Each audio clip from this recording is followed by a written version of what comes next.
Maganda at maluwalhating araw po sa inyong lahat. Ngayong Miyerkules, ikalawang araw ng buwan ng Hunyo taong 2021.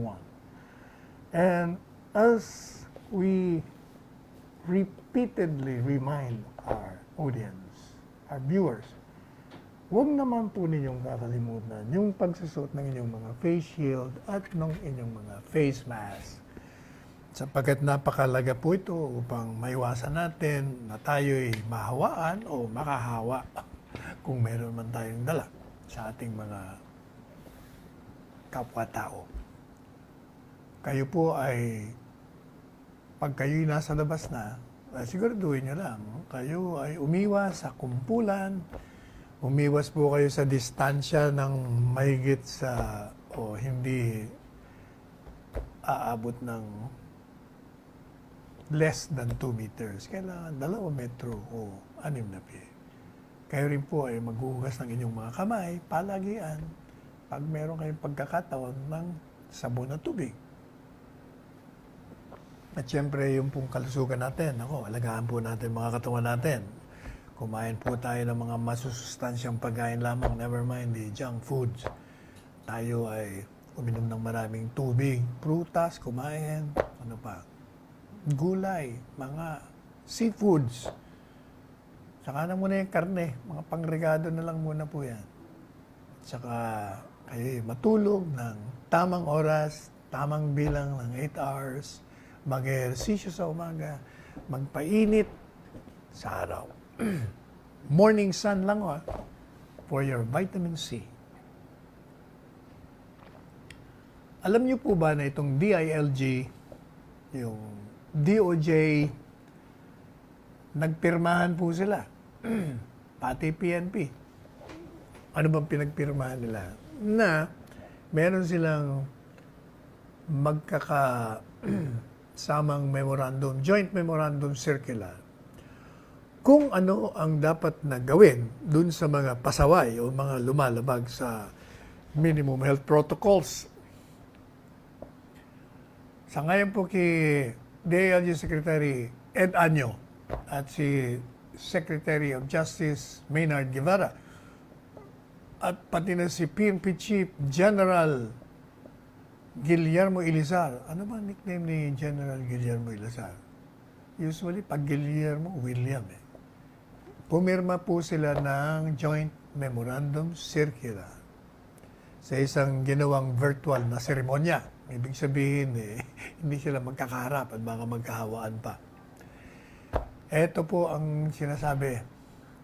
Yung mga local government units, kailangan meron silang mga holding areas. Kung baga, may mga lugar po sila, hindi bilangguan may mga lugar sila kung saan pwede nilang dalhin yung mga lumalabag, yung mga violators.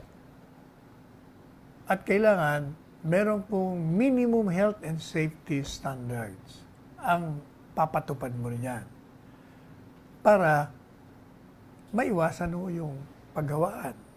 Tsaka yung pagkukumpulan kasi ang problema mo actually doon.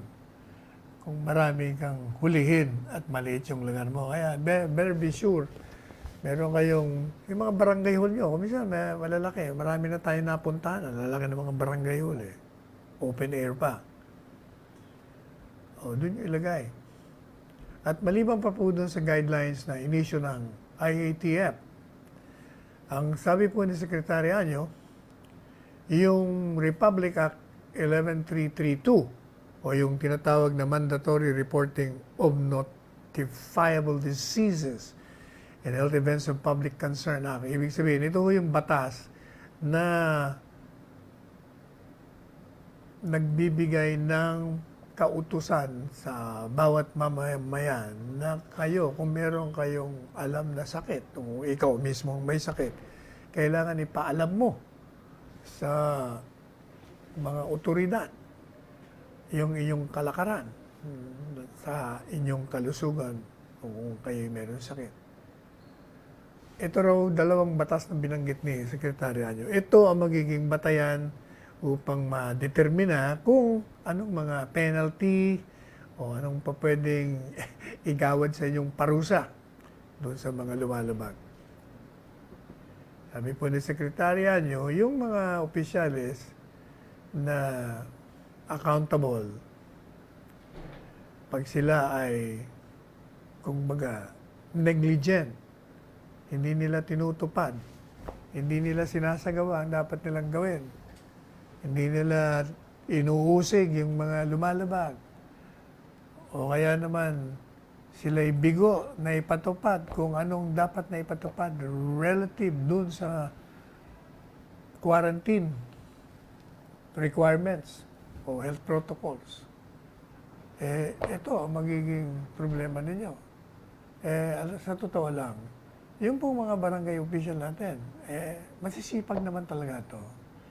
Ito ang ito talaga nakababad dyan sa mga komunidad. Pero meron kasi mga ilan din na pabaya. Yun naman ang tinatarget ko. Yung mga pabaya, binibigyan ng babala ng Pangulong Rodrigo Roa Duterte at ng DILG, Secretary of Justice, PNP. Naku, maaari naman. Gawin nyo naman ang tinatakda ng batas upang wag na kayong maidemanda. Mahirap ang may kaso. Tanungin niya sino ba yung kaibigan natin? Si Barangay Kapitan Ray Gueco. O yun, sinuspindi. Preventive suspension. Pero malabo naman yung suspension. Kasi hindi raw nagsusuot ng mask. Kumakain. Paano ka magsusuot ng mask? Kaya lang, mukhang merong politika nirekomenda ng mga konseho dyan sa Angeles City. Sinuspindi naman ng mayor. Ngayon, suspendido siya. Pero sabi natin, ayusin nyo na lang yan. Pero sandali lang naman mawala yung preventive suspension na yan kung tutusin. All you have to do is to file an appeal sa Office of the President. The automatic lifted yan. Kaya lang, para matapos yung mga hindi niya pagkakaintindihan, ayusin niyo na lang yan. Huwag niyo lang paratingin niya sa formal na usapin. Anyway, yung mga hindi pa po nakakaalam, pinalawig na po ni Presidente Rodrigo Roa Duterte yung General Community Quarantine, GCQ. Hanggang ngayon, mula kahapon hanggang sa ika-15 ng buwan na ito, June 1st to June 15, GCQ pa rin tayo, General Community Quarantine. Pero, heightened restrictions. Merong mga lugar talaga at bagay-bagay na hindi talaga dapat luwagan Pero sa ngayon, GCQ tayo dito sa NCR, sa Bulacan, sa Cavite, Laguna at Rizal. At yung 13 naman, sa ilalim ng GCQ for the whole month of June. Ito yun, Baguio, Kalinga, Mountain Province, Abra, Isabela, Nueva Vizcaya, Quirino, Batangas, sa Quezon, sa Iligan City, sa Davao, sa Lanao del Sur at Cotabato City. Samantala, yun naman pong 12 lugar, nasa ilalim naman ng mas ma-stricto ito naman. Modified Enhanced Community Quarantine naman ito. Anong mga lugar? Ito naman yung dyan sa Santiago sa Isabela, dyan sa Apayao, sa Benguet, sa Ifugao, sa Puerto Princesa, dyan po sa Iloilo, Zamboanga City, Zamboanga Sibugay, Zamboanga del Sur, puro Zamboanga, Zamboanga del Norte, Cagayan de Oro, Butuan City at Agusan del Sur. At yung lahat yung mga hindi natin nabanggit, nasa ilalim sila ng less strict quarantine classification o kaya naman modified GCQ sa buong buwan ng Hunyo. O teka muna, magpahinga muna tayo sandali. Babalikan po natin kayo.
Samantala, alam nyo ba na yung Bureau of Immigration,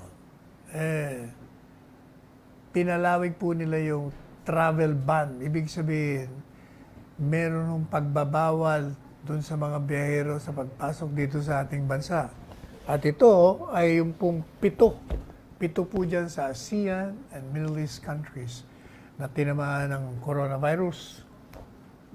Ano bang mga bansa ito na pag galing ka doon, hindi ka pwedeng pumasok dito sa ating bansa. Yan pong India, yung Pakistan, yung Nepal, yung Bangladesh, Sri Lanka, Oman, at pati na po yung United Arab Emirates o UAE. Sabi po ni BI Commissioner Jaime Morente, yan pong mga galing doon sa pamamagitan ng eroplano o kaya sa barko.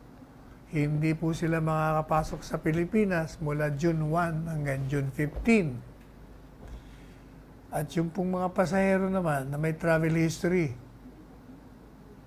mula doon sa mga bansa, sa loob ng 14 na araw, bago sila dumating sa Pilipinas, hindi po sila makakapasok. Pero, yung mga transiting passengers from the 7 countries, ibig sabihin, yung mga galing sa ibang lugar, dumaan lamang doon sa mga bansang yon, hindi naman sila umalis doon sa terminal, airport. Pwede po sila makapasok sa Pilipinas. Ang IATF po kasi nagrekomenda ng 2 linggong palugit, extension ng pagbabawal ng pagtanggap dito sa mga biyahero at biyahera na galing doon sa 7 bansang binanggit natin. At ito naman sa kabutihan na rin nila, kabutihan nating lahat, para hindi ho magkaroon ng pagkalat ng coronavirus. Samantala, yun naman pong leisure travel from NCR, papunta dun sa mga lugar na MGCQ, pwede na ho. Kung baga, halimbawa, pupunta kayo mula rito hanggang Tagaytay, pwede yan.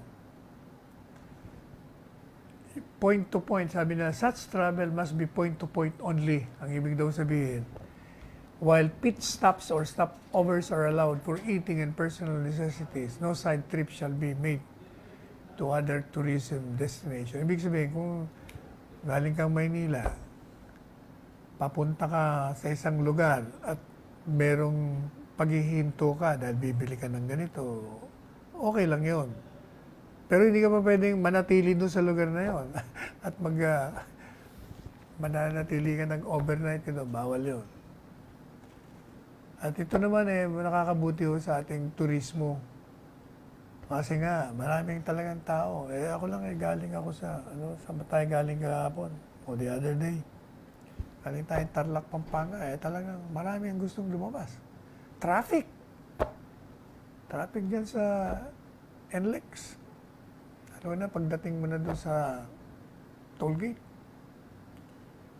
Pero, ang palaging paalala, kahit pinapayagan po natin to, kailangan pa rin na ipatupad po natin yung minimum health protocols para hindi masira yung inyong enjoyment. Alam niyo yung ang talagang kasiyahan ng mga pamilya, pupunta sila sa ibang lugar, coming from their respective homes. O marami nagpupunta sa Tagaytay, sa Punta Fuego, sa Ampang, sa mga lugar, dyan sa Laguna lang, marami dyan mga lugar na pinupuntahan. Sa Baguio, Zambales, marami mga gandang lugar. Pero kailangan talaga observe strictly the protocols. Marami kasing ayaw ba natin? Hindi natin talaga malaman kung bakit meron talagang ayaw makinig, ayaw sumunod. Anyway, eto ang ating pamahalaan naman hindi ba palagi nagbabalanse ito? niluluwagan, yung domestic travel, kung minsan naman, medyo pagdelikado. Pero alam nyo, maraming mga lugar na stricto kahit na hindi na kailangan ng swab test sa ibang lugar.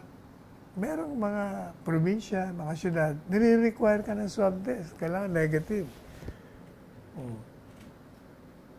Whatever. Sumunod na lang ko tayo. Wala naman mawawala rin sa atin. Konting abala. Mas maabala tayo pag hindi tayo sumunod.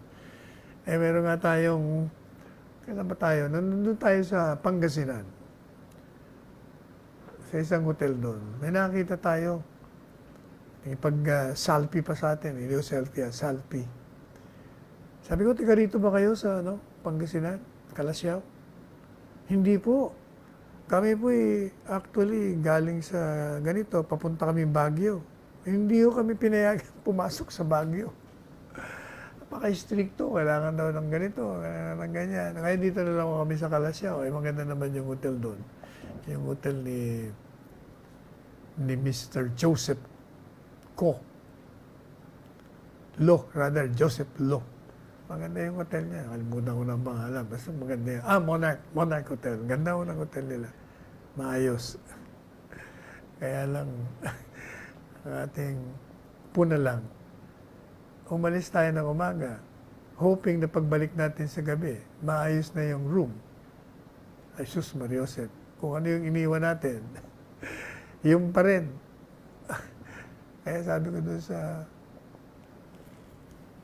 reception, yung mga tao mo, hindi na naman naglinis. Dapat yan, automatic. Pag umalis ng tanghali yan, linisin nyo kagad. Sumbong ko kayo kay Joseph Lo. Anyway, so, tandaan po ninyo, merong mga requirements that you have to follow. Habang niluluwagan natin ang pagbabiyahe from one point to another, there are certain requirements that you have to obey. Kung hindi, abala. Ano pa? Ano pang magandang babahagi natin sa inyo? Yung bakuna naman. Alam niyo ba na sabi ni Secretary Charlie Galvez, yung ating bansa ang nakakuha ng pinakamataas na throughput. Anong ibig sabihin ng throughput? Bago yata ang salita, throughput. ang sabi po ni Secretary Charlie, yun daw bakuna, yung rate natin, 150 doses araw-araw ang naituturok. Akala ko ba, umabot na tayo ng, ilan ba yung, umabot 200,000 yata Bakit naging bumaba na naman? Sabi ko ni Secretary Charlie, tayong pinakamabilis na nagbabakuna ngayon sa entire ASEAN region. Naunahan pa nga daw natin yung Thailand, Indonesia. Indonesia, 100,000 shots lang Pati na yung Myanmar, Vietnam. Ito yung mga ginagamit ng mga kritiko kung natatandaan nyo. Sinasabi na, bakit yung na-umpisa na yung bakuna nila, tayo wala pa.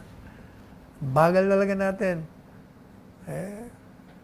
Mabagal kasi nga hindi dumating yung bakuna pa. O ngayon dumating, dagsa. O ngayon, nalulula naman kayo. Hindi kayo makaimik ngayon, mga kritiko at mga oposisyong senador. Kayo talaga. Sa ASEAN, sabi ni Secretary Charlie, ang Pilipinas ang may pinakamataas na throughput per capita among the 5 largest ASEAN countries. Ibig sabihin po ng throughput. Ikaw pala, Secretary Charlie, ang gumagawa ng lengguwahe. Tayo na po ang malakas mag-inject ng jobs every day. Yung pala ibig sabihin ng throughput. Ito yung tinatawag natin na tempo dahil sa ASEAN po, tayo po ang pinakamataas na 150,000 per day. Palagay ko, yung 150,000 a day na yan, malalampasan pa yan, Secretary Charlie. Kung 500,000, kaya mo yan. Okay. Ano lang naman, it's a matter of number of vaccinators and vaccination centers. Kasi kung dagsa naman yung bakuna,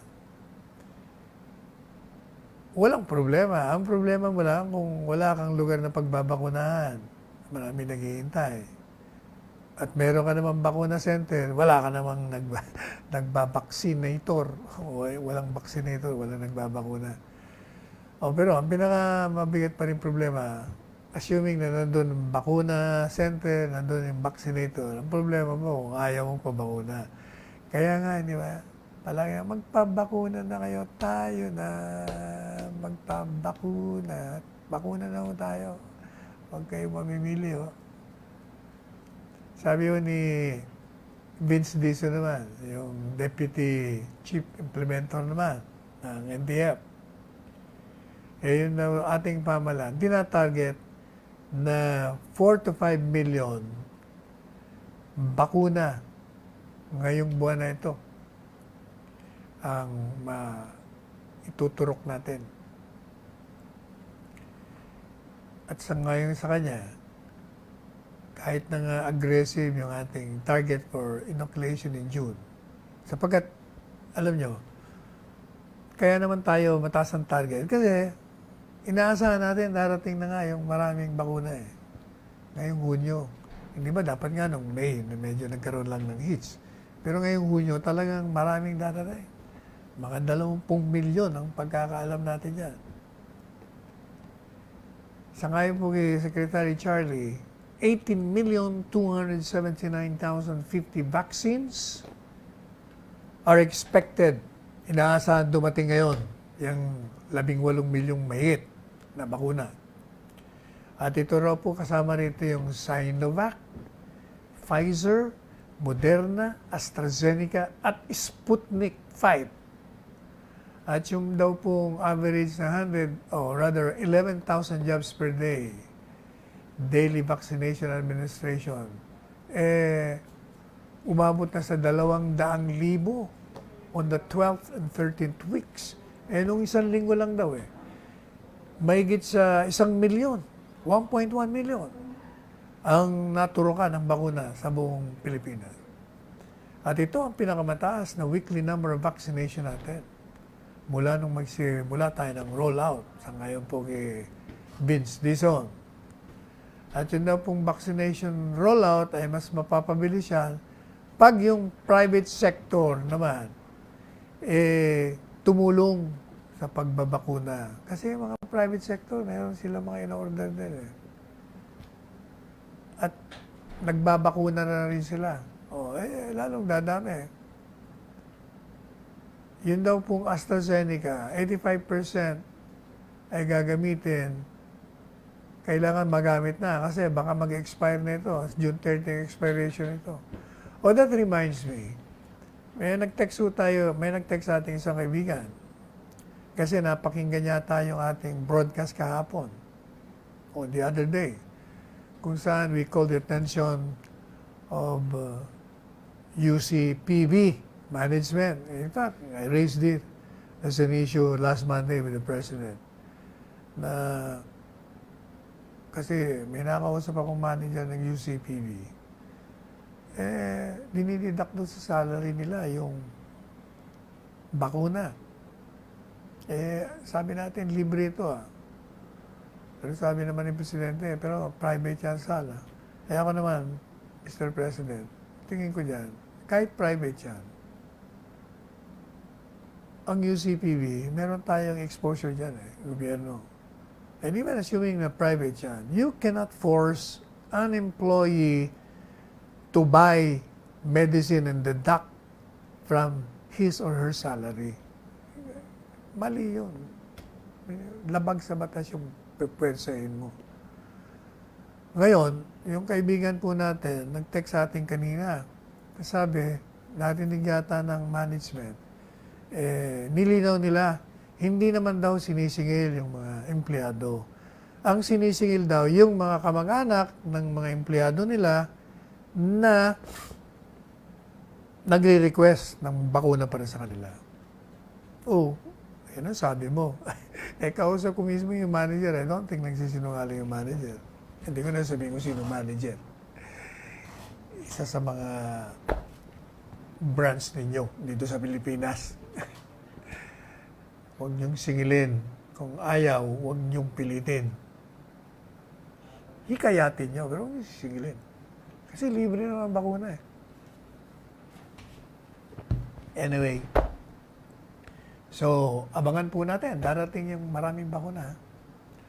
At yung pong mga galing sa COVAX facility, aba, alam niyo naman itong COVAX. Kaya tuwan-tuwa si Presidente, magbibigay ako ng $1,000,000 na donasyon dyan. Dahil itong COVAX facility, ito yung mga unang umalalay sa atin, di ba? Nakatanggap tayo ng, ano bang binigay sa atin? AstraZeneca.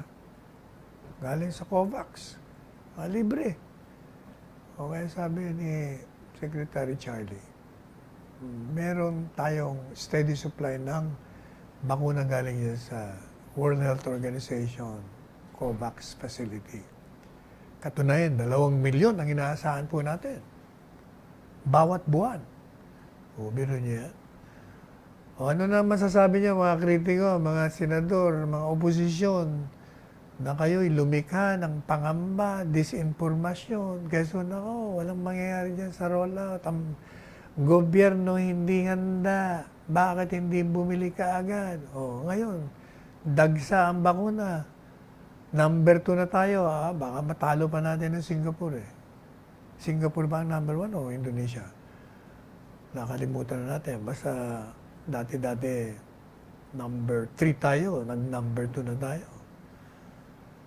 Kaya kayong mga critics, medyo lockdown ng konti yung bibig ninyo. Huwag kayo masyadong, alam nyo, ang problema kasi, when you express certain apprehensions o mga akusasyon sa gobyerno, lumilika kayo ng hindi magandang state of mind sa mga tao. Sa halip na makakatulong kayo, nakakadagdag pa kayo sa suliranin ng bansa. Kayo talaga. Anyway, pati ako gusto na tuloy mag-break dahil sa inyo. Break muna po tayo.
No, ano naman to? Ito na namang mga kongresista, yung kaibigan natin si Kongresista Carling Zárate. Talaga hindi ka pa rin tumitigil kasama yung, pati naman tong kaibigan para natin na dating congressman, Nery Colmenares. Pati ba naman yung internal na suliranin ng PDP lamang, pinapakialaman nyo? Ano naman? What? Tatawa na lang ako sa inyo eh. Sabi nitong dalawa, sa halip na kayo ay naglalabanan dyan sa PDP laban, yung power shortage ang asikasuhin nyo, bakit naman? Sino naman nagsabi sa'yo hindi nila inaasikaso nila Energy Secretary Alfonso Cusi yung power shortage? Hindi porket meron silang internal problem doon sa kanilang partido, pinapabayaan na. Kayo talaga, basta lang kayo makasawsaw. Baka gusto lang niyo mabasa mga pangalan niyo sa dyaryo at mapasama sa balita. Kung ano pinagsasabi niyo, huwag ko kayong mag-alala. Yan si Secretary Alfonso Cusi. Masipag ho yan. Meron na ho silang mga programa dyan sa power shortage na yan.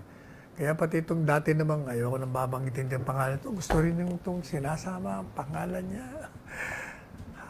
Happy-happy yata siya pag nababanggit ng pangalan niya dito sa ating programa, sa dyaryo. Itong dating vice presidente ba? Sumama rin. Binabanatan na naman ng gobyerno. Bakit daw tayo mga rotational brownouts? Pag may rotational brownout, ibig sabihin, baka merong suliranin. At yan naman sinusuri at gagawa ng solusyon. Kayo talaga. Basta lang kayo ano man tatakbuhan mo? Ha? Pahinga ka na lang. Tama, magretiro ka na lang. Kung baga, your time is past. Nabigyan ka na ng pagkakataon magsilbi sa bayan. Tinimbang ka, pero sobrang kulang. Kaya, magpadami ka muna ng ng timbang.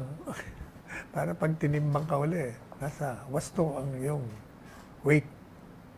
Anyway, sabi naman po ni Vince Dizon, yung ating Deputy Chief Implementer ng National Task Force, kahit naman daw merong brownout, hindi naman maapektuhan yung efficacy ng ating mga bakuna. Kasi di ba, kailangan kasi ng bakuna, mapanatili yung temperaturang kailangan upang ito ay effective. Hindi dapat mainitan to. Merong certain degrees ng temperature. Siyempre, pag brownout, edi nakakabit sa electric mawawalan. Pero hindi, alam nyo, na-anticipate na yan ang gobyerno. Meron tayong mga generator, automatic ko yan. Pag nawala ng ilaw, aandar ang generator.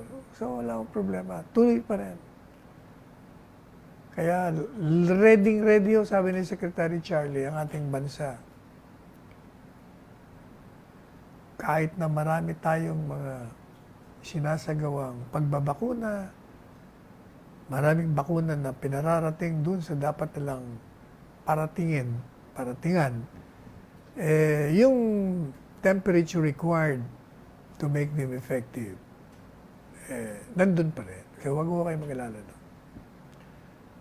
Katunayan, sabi ni Secretary Charlie, yung mga LGUs nga, hindi kahit niya na mag-hire kayo ng mga third-party cold storage providers para makaiwas yung masiraan kayo ng bakuna. Kaya dapat meron kayong mga backup generators to ensure the integrity of the vaccines.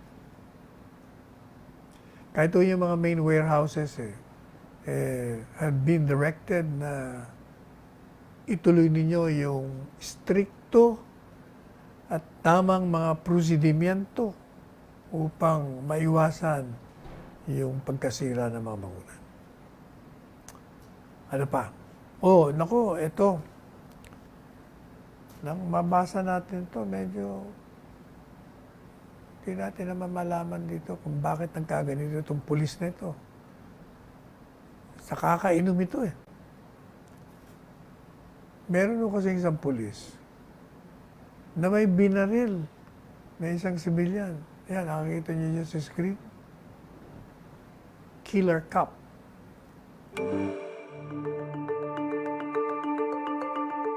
A policeman shot and killed a 52-year-old woman in a store in Quezon City Monday evening, May 31. In the video taken by the victim's grandson, Police Master Sergeant Hensi Sinapan, who appeared to be drunk, pulled Lilibeth Valdez's hair and shot her in the neck, killing her instantly. Yan, kasi mayroong state of impunity. Mga polis na yan, ganyan. A policeman shot and killed. Iyang isang ginawa ng isang pulis na mali, hindi naman ibig sabihin nagsasalamin yan ng kabuuan ng kapulisan. Kaya itong Commission on Human Rights, gawin nyo na lang ang trabaho nyo. Huwag na kayong kung ano-ano pang mga sinasabi nyo. Imbestigahan nyo and then do your job. Ganon din yung mga, kung sino-sino pang mga sumasawsaw dito. Sinisisi ang gobyerno. Paano mo masisisi ang gobyerno? Personal naman yung nangyari doon. Galit siya. Kaaway niya, yung kamag-anak ng nabaril niya. Lasing pa. Usigin na lang natin para maging isang halimbawa na pag ikaw ay pulis, meron kang kapangyarihan, mas mabigat ang iyong responsibilidad. Kaya, yung mga kapulisan po natin, hindi porket meron kayong baril, kayo may kapangyarihan, may karapatan na gumamit niyan, yan ay gagamitin para mapanatili nyo ang kaayusan at ang katahimikan. Peace and order, hindi yung gagamitin nyo sa personal na paghihiganti nyo o pang-aabuso nyo sa kapwa nyo, tao. Yun. Kaya itong mga kaliwa, mga kongresista galing dyan sa kaliwa, hindi ko na babanggitin mga pangalan niya. Yun lang yata naman ang reason nyo kung bakit kayo nag-i-issue ng mga statements. Para yung mga pangalan niya mabanggit. Kayong mga nandyan, alam na ho natin yan kung sino-sino yung mga yan. Mga leftist, identified as leftist. Kakampi ni Joe Masison. Siyempre, tinatanggi lang. Hindi namin yung kakampihan. Pero sabihin nyo, sige nga, i-condemn mo nga yung mga atrocities na ginagawa ng NPA sa CBP. Hindi naman nila gagawin, pero tanggi naman sila ng tanggi na hindi naman daw sila kakampi. Anyway, so tigilan nyo na yan. Walang climate of impunity. Ang merong climate dito sa ating bansa, climate of strictness nga pagpapatupad ng batas.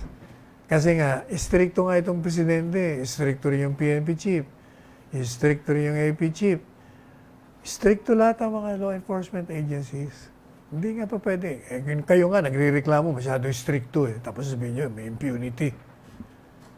Hindi ba? Ang PNP, yan ang tinakda ng ating saligang batas upang magpatupad ng ating mga reglamento, batas, order na gagaling sa may kapangyarihan. At ito namang PNP, patuloy naman ang ginagawang paglilinis dyan sa mga miyembro nila na may diferensya. Ganyan mo talaga sa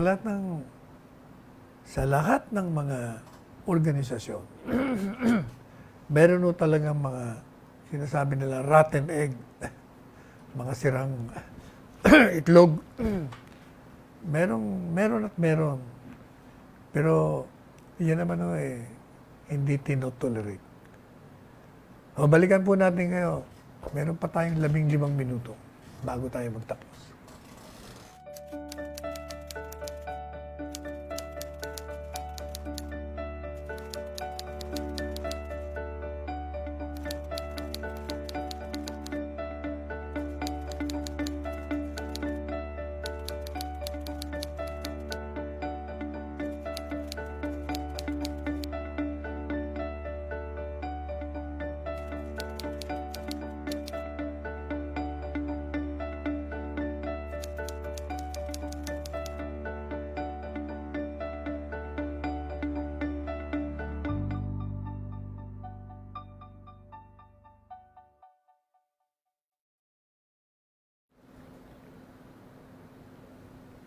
Yung pong pulis na yon, siyempre, didimanda natin yon.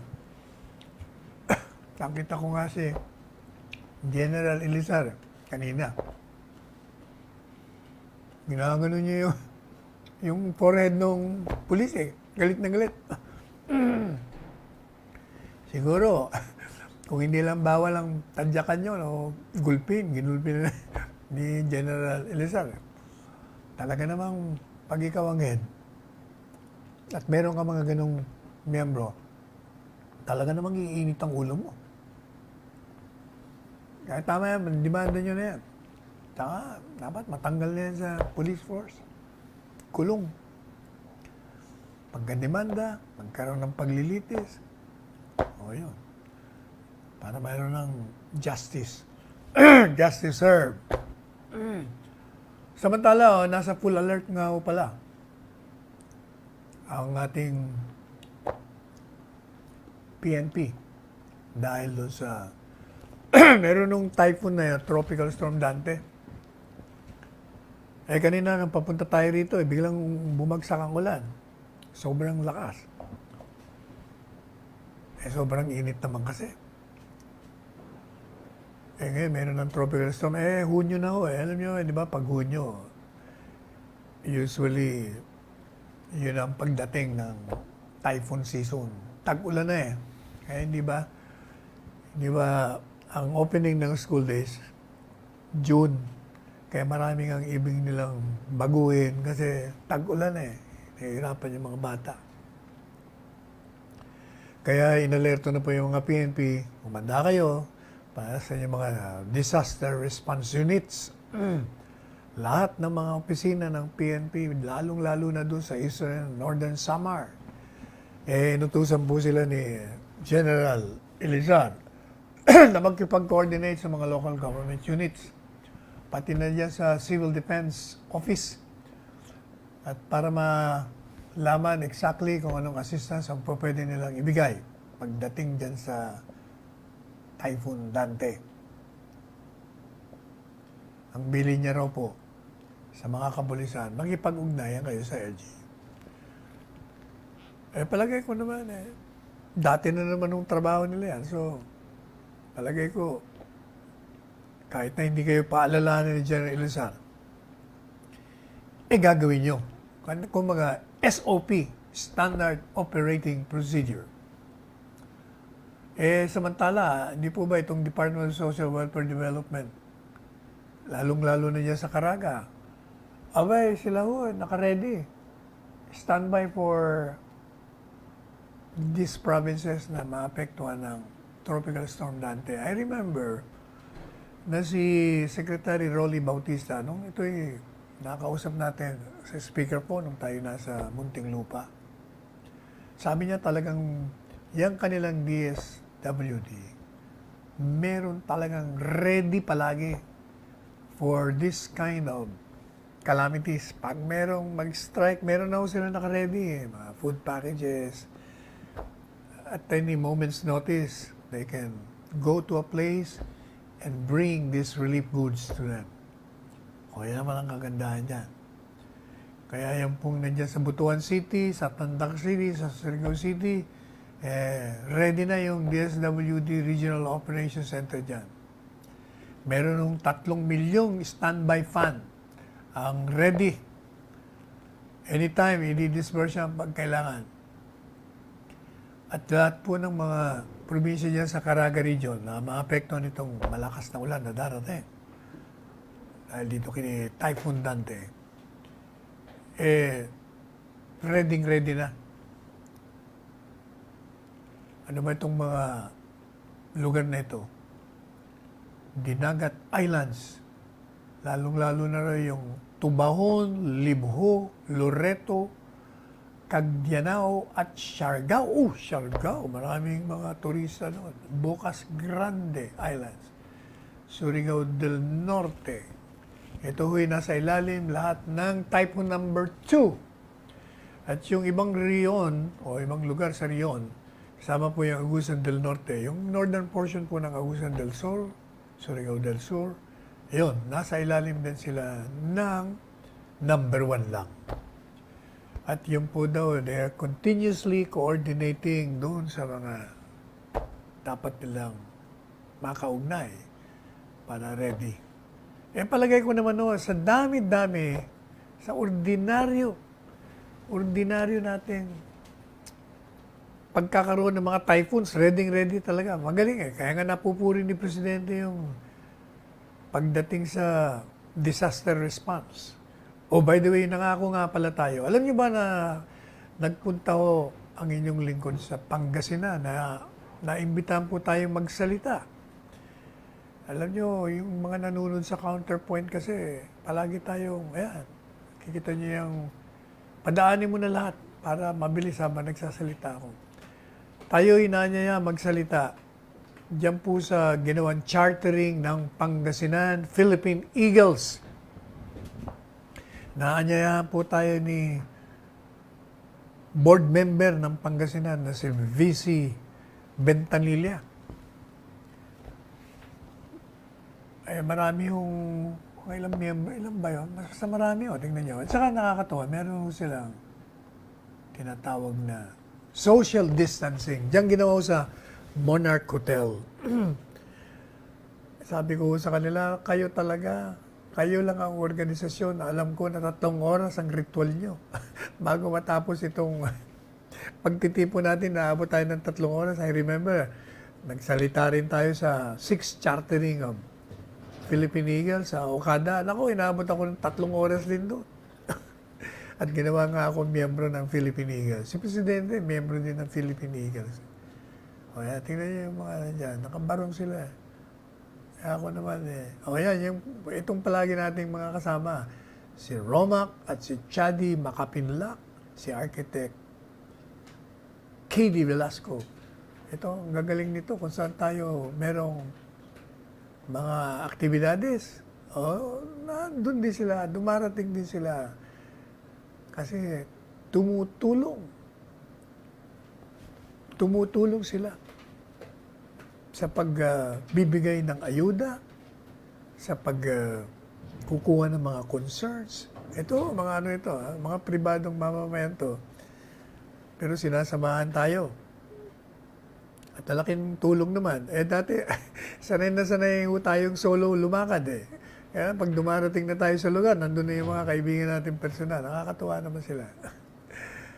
Marami rin silang natututuan sa pagsama-sama nila doon sa mga lugar na yan. Ayan, tingnan niyo, ang suot ko dyan eh. Sabi niya, ba't di ka nakabarong? Unang-unang wala naman nagsabing barong. Pangalawa, biyahe, alam niyo, pag nagbabiyahe, kung babarong ka pa ba, bali ka naman.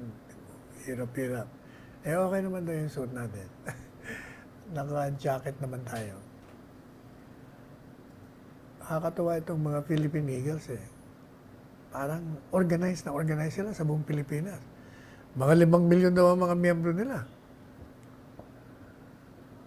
At saka, ang mga miyembro dyan, mga malalaking opisyalis ng mga probinsya, ng mga LGUs, ang iba naman, matitinding mga negosyante. Madalit sabi, yung organization na yan, maasahan nyo. Yan, mga opisyalis yan na ginawang miyembro. I think si si Vice Governor Lambino, anak ni Raul. Tapos si Congressman Guico, ginawa din nila ng miyembro. Ito naman isang receptionist yata yan, nagpa-salpi sa atin. Ano pa? Marami yung mga pictures na yan. Ito, meron tayo nakita sa Pangasinan, no? May anghel doon sa isang huminto. Sabi ko, hinto ka nga. Tingnan nga natin yung anghel na yan. Ang laki-laking anghel. Ilang kaya metro kalaki yun. Kaya nagpakuha kami nila Romac at nila Chadi Makapinlak. Ba yung kanilang mga alalay. Tingnan nyo. Yan naman, mga pulis, mga empleyado dyan saan ba yan? Sa Monarch Hotel ba yan? Alam niyo sa Pangasinan, pagod na pagod tayo. Bakit kanyo? 6 na events yata ang pinunta natin. Pagkatapos, namalengke pa tayo. Namalengke tayo kasi meron tayong binili. Pero bago yun sa palengke, yan, nakikita niya, kasama ho natin yan si Governor Espino ng Pangasinan. Eric, inimbitan po tayo na dumaan. Sinalubong naman tayo, dumating tayo doon, mga 5:30 na. So, yung mga empleyado, nag-extend pa yung staff niya. Ayan, katabi ho natin, ayan. Ayan, yun yung naka-face mask. Si Architect Velasco, nandyan din. Yung kanyang kapatid na congressman, Espino, nandyan din. Hinahanap po natin yung dating Governor Espino. Ama nila, wala daw. Alam nyo, kung pupunta kayo sa Pangasinan, ito masasabi ko sa inyo, na-mesmerize ako sa hitsura ng Kapitolyo ng Pangasinan. Hindi pa ako nakakita ng Kapitolyo na ubod ng ganda, ubod ng laki. Yan pong provincial capital ng Pangasinan. 100 years old, ha? Nung mga panahon pa. O kaya, pati yung auditorium nila, sabi ko, ganda mag-concert dito. Ang laki at ang ganda. Pagkatapos doon, bago pala kami pumunta doon sa Kapitolyo, naanyayahan din po kami ni Mayor Cesar Kiambao ng Bayambang. Ayan, nakikita niyo yung mga larawan na yan. Nandun din kami. Kaharap namin mga barangay kapitan. Ayan, si Mayor Cesar Kiambao yan. Yung asawa ng PBB na si Niña Jose. O, kaya ito yung sinasabi ko siya, namalengke ako. Wala na sasakyan makita. Dahil, ewan ko ba, nawawala yung, hindi naman ako nag-drive. Wala naman tayong lisensya dun. So, nag-tricycle tayo. Lapit lang naman eh. Namili tayo ng saba, ng bangus. Alam niyo naman ang Pangasinan, known for bangus sa Dagupan. Ayan, namili tayo. Pero hindi na tayo tumawad. Dati mahilig tayong tumawad, pero sabi natin, okay na yan. Ang nakakatuwa, paglabas po natin sa palengke, meron tayong nadaanan na may construction. Sabi sa atin ng mga construction workers, Sekretary, nakilala ko tayo eh. Baka gusto niyo magpala. Sabi ko, bakit? Yan o, nagpapala simento.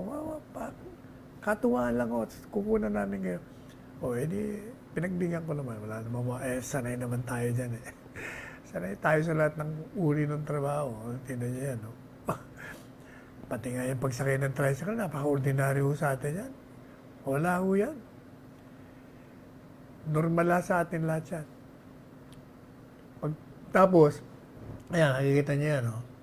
Semento. Sanay ho tayo dyan kasi pag merong mga tinatawag na ribbon cutting, o hindi ba, merong mga ganyan, o saan ba kami nagpunta ni Senador Christopher Bongo? Sa, I forgot the place na.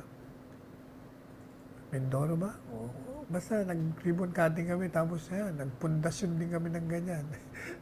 Naglagay din kami ng mga semento. Napagod ako doon sa Pangasinan kasi mula doon sa Kapitolyo, takbo pa kami sa Dagupan.